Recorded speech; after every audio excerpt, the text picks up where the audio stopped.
بسم اللہ الرحمن الرحیم۔ السلام علیکم ورحمۃ اللہ وبرکاتہ۔ دوستو، جب آج کی تمام ویڈیوز میں رزق کی بات ہو رہی ہے تو پھر پیش خدمت ہے رزق کے سارے دروازے کھولنے کے لیے سورہ علم نشرہ کا بے مثال وظیفہ۔ جی ہاں حضور، سورہ علم نشرہ کے اوپر پہلے بھی ویڈیوز بنا چکے ہیں۔ ترتیب اور اوقات کا تھوڑا سا فرق ہوتا ہے، ڈیفرنٹ جو ہے عملیات کے ڈیفرنٹ ڈیوریشن ہوتے ہیں اور ڈیفرنٹ تعداد ہوتی ہے، اور اس کے فرق بھی ہوتے ہیں، اس کے ساتھ اس کے ریزلٹس میں بھی فرق آ جاتا ہے۔ تو سورہ علم نشرہ رزق کے لیے بہت زبردست جو ہے وہ قرآن پاک کی صورت ہے، اور اس کے وظائف جو ہے کرنے والے اکثر لوگوں کے ساتھ جب ڈسکشن ہوئی ہے تو سکسیس ریٹ اس کا 100% ہے، اس میں ڈاؤٹ ہی کوئی نہیں۔ اللہ پاک نے اس وظیفے میں بہت برکت رکھی ہے اور بہت زبردست رزلٹ ہے۔ تو رزق کے بند دروازے، سارے دروازے کھولنے کے لیے آپ کو پتہ ہی ہے کہ ایک چیز تو ہم ایز اے مسلم ہمارا یقین بھی ہے، اور ہمیں تو بچپن سے یہ سکھایا جاتا تھا کہ ہماری والدہ کہتی تھی کہ بیٹا جب اللہ ایک دروازہ بند کرتا ہے تو پہلے 100 دروازے کھولتا ہے۔ اور یہ آپ کے بزرگوں سے بھی آپ نے یہ بات سنی ہوگی، لازمی سنی ہوگی۔ یہ اور بات ہے کہ پھر ہم بزرگوں کی باتوں کو تھوڑا اگنور کر دیتے ہیں، اور جب پریشانی آتی ہے تو پھر پریشانی میں پریشان زیادہ ہو جاتے ہیں۔ تو میں صرف ان لوگوں سے ایک سوال کرنا چاہتا ہوں جو آج رزق کے معاملے میں بہت زیادہ ڈپریشن میں ہیں۔ ایک دوست نے میسج بھی کیا تھا، میں اس کا نام نہیں بتاؤں گا، ویسے بتا رہا ہوں جنرل سی بات کی، جی میں بہت زیادہ ڈپریشن میں ہوں، میرا بزنس نہیں چل رہا، میں آؤٹ آف کنٹری ہوں اور میرا کام جو ہے بہت خراب ہے۔ سوال یہ ہے کہ کیا ڈپریشن میں جانے سے یا پریشانی سر پہ لینے سے آپ کا مسئلہ حل ہو جائے گا؟ اگر تو حل ہو جائے گا تو پھر آپ پریشان رہیں، بالکل پریشانی، پھر آپ کی پریشانی یعنی وہ کیا کہتے ہیں، پریشان ہونے کا پھر آپ کو حق ہے اگر تو وہ مسئلہ پریشانی سے حل ہوتا ہے۔ اور اگر پریشانی سے، آپ کے پریشان ہونے سے وہ مسئلہ حل نہیں ہوتا تو میرے بھائی آپ کیوں پریشان ہو رہے ہیں؟ سمجھ آ رہی ہے میری بات کی؟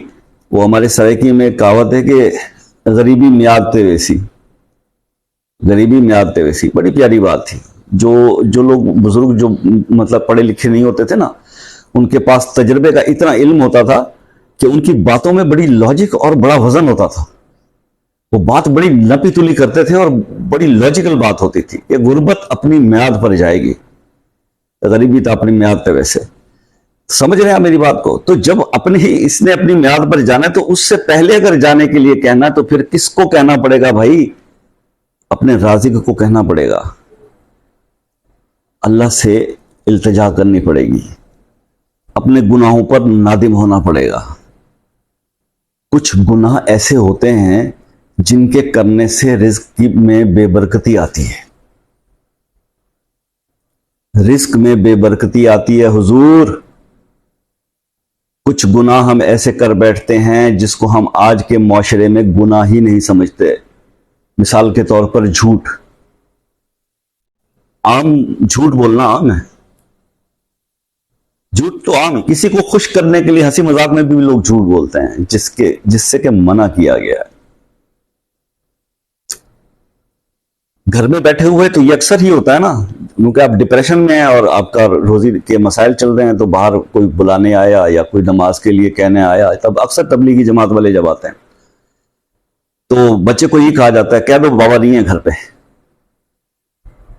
تو جھوٹ جو ہے، یہ ایک ایگزامپل دے رہا ہوں، باقی ہر انسان کو خود احتسابی بیٹھ کے خود کرنی چاہیے۔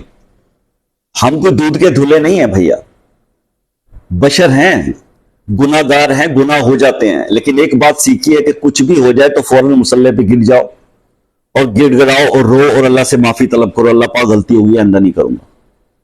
اور اللہ یہ جانتے ہوئے بھی کہ یہ پھر کرے گا، اللہ معاف کر دیتا ہے کہ آیا تو ہے نا میرے پاس، کو پتہ ہے معاف میں نہیں کرنا ہے۔ تو جب اتنی بڑی بڑی رحمتیں میرے رب کی ہیں تو پھر بھائی دیر کس بات کی ہے؟ تو گر جاؤ نا مسلح پہ، مجھے کیا پتا یا آپ کو کیا پتا کہ کون سا ایسا عمل کر بیٹھے جس سے آپ کے رزق میں بے برکتی ہو گئی اور آپ پریشان بیٹھے ہوئے ہیں.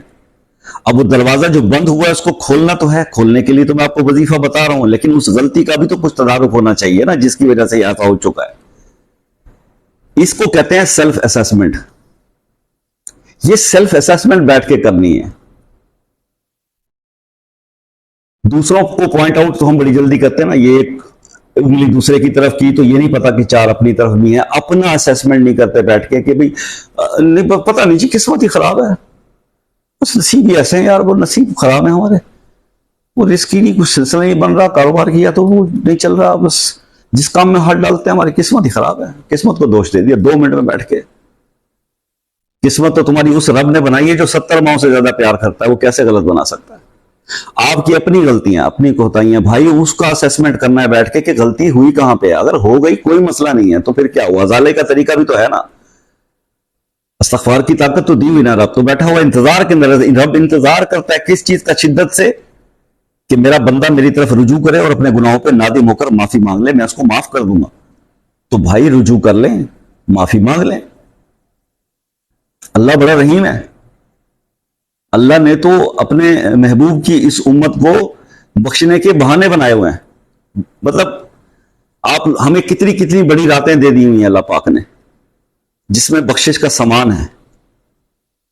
ہمیں پورا رمضان کا مہینہ بخشش کے لیے دیا. ابھی ذی الحج کے 10 دن آ رہے ہیں. اگر آپ کو ذرا, میں بھی کوشش کروں گا کہ ذی الحج کے 10 دنوں پہ کوئی ویڈیو بناؤں کہ اس کی کیا اہمیت ہے, لیکن آپ خود اپنے طور پہ بھی جہاں یہ یوٹیوب پہ میری ویڈیو دیکھ رہے ہیں, ایسے گوگل پہ ذی الحج کے 10 دن کی فضیلت سرچ کر کے پڑھ تو لیں کہ کیا فضیلتیں ہیں. ایسے ایسے دن اللہ پاک نے سال کے اندر اس امت کے لیے دے دیے ہیں کہ جس میں عبادات کرنے سے پتہ نہیں انسان کہاں سے کہاں پہنچ جاتا ہے. مسئلے مسائل, یہ پریشانیاں, یہ رزق کی تنگیاں تو کچھ بھی نہیں ہے, لیکن عمل سے زندگی بنتی ہے, جنت بھی جہنم بھی. یہ خاکی اپنی فطرت میں نہ نوری ہے نہ ناری ہے. سمجھ آ گئی؟ عمل سے زندگی بنتی ہے دوستو, تو عمل کرنے کی ضرورت ہے. خیر اب میں عمل کی طرف آتا ہوں, بس بات عمل پہ آ گئی تو اب عمل شروع کر دیتے ہیں جی. عمل کا یہ ہے کہ آپ نے سورہ علم نشرہ اول آخر 11 بار درود شریف 40 بار پڑھنی ہے. کس وقت پڑھنی ہے؟ فجر کی نماز کے بعد, فرض پڑھنے کے بعد. 40 بار سورہ علم نشرہ آپ نے صبح پڑھنی ہے فجر کی نماز کے بعد, اور 40 مرتبہ آپ نے پڑھنی ہے شام کو عشاء کی نماز کے بعد. اور یہ 21 دن کا عمل ہے. 21 دن آپ نے یہ عمل کرنا ہے. 40 دفعہ صبح سورہ علم نشرہ اور 40 بار عشاء کی نماز کے بعد, اول آخر 11 بار درود شریف. ٹھیک ہو گیا؟ بس اللہ تعالیٰ سے دعا ہے کہ جتنے تنگ دست مسلمان بہن بھائی ہیں, میرے رابطے میں ہے یا مجھ سے رابطے میں نہیں ہیں, اللہ ان سب کی تنگ دستی کو, غربت کو, افلاس کو دور فرمائے. سب آمین تو بول دیجئے کم از کم. کیا پتا آپ کے 40 آمین کہنے سے اللہ میری دعا قبول کر لیں اور سب کی غربتیں دور ہو جائیں, سب کی پریشانیاں دور ہو جائیں. اتنا تو آپ کر ہی سکتے ہیں نا. ویسے تو آپ نے کمنٹ لکھنا ہی ہے اجازت کے لیے, اللہ اکبر کہنا یا سبحان اللہ, تو آمین کہہ دیجئے آج اس ویڈیو کے اینڈ پہ, تاکہ یہ دعا قبول ہو جائے اور میرا رب ہر مسلمان کی جو پریشان ہے اس کی پریشانی دور کر دے, خاص طور پہ رزق کی پریشانی. اللہ تعالیٰ آپ کو کامیاب کرے اس وظیفے میں. میرا مقصد پورا ہوا, آپ کو بتا دیا. کوئی کمی کوتاہی رہ گئی ہو تو اللہ بھی مجھے معاف کرے اور آپ بھی مجھے معاف کر دیجئے گا, اور پوائنٹ آؤٹ کر دیجئے گا اور پوچھ لیجئے گا کچھ سمجھ میں نہ آیا ہو تو. ملتے ہیں نیکسٹ کسی ویڈیو میں, تب تک کے لیے اپنے بھائی کو اجازت دیجئے. اللہ حافظ.